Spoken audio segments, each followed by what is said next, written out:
একজন মানুষ যিনি ভবিষ্যৎ জানতেন, ধর্ম চিনতেন, কিন্তু নিজের জীবনে কখনোই শান্তি পাননি।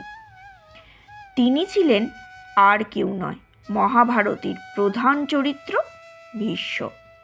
ভীষ্ম পিতামা।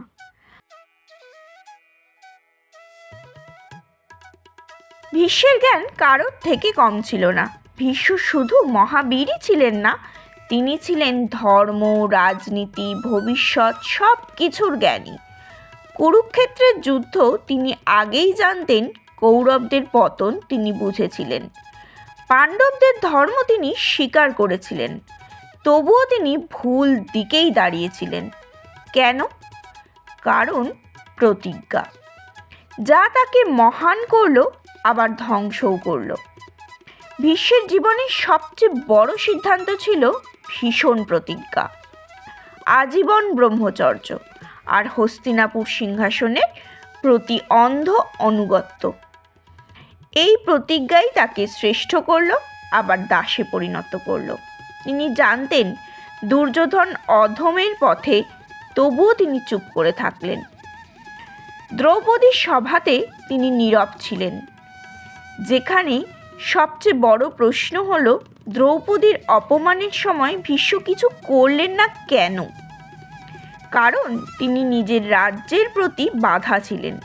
রাজা অন্যায় করলেও তিনি প্রতিবাদ করেননি। ভীষ্ম নিজেই বলেছিলেন, আমি জানি ধর্ম কোথায়, কিন্তু আমার হাত বাঁধা।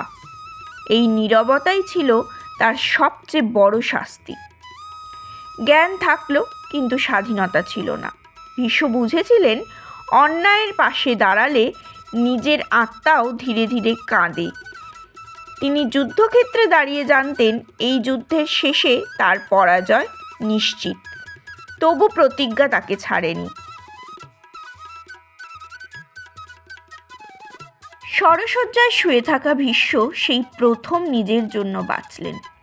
তিনি পাণ্ডবদের আশীর্বাদ করলেন, যুধিষ্ঠিরকে রাজধর্ম শেখালেন, কিন্তু তখন অনেক দেরি হয়ে গিয়েছে। জ্ঞান ছিল, কিন্তু সুখ তখন আর ফেরেনি। শুধুই জ্ঞানী হওয়া যথেষ্ট নয়, সঠিক সময় সঠিক সিদ্ধান্ত নেওয়াই মানুষের সত্যিকারের সুখী করে।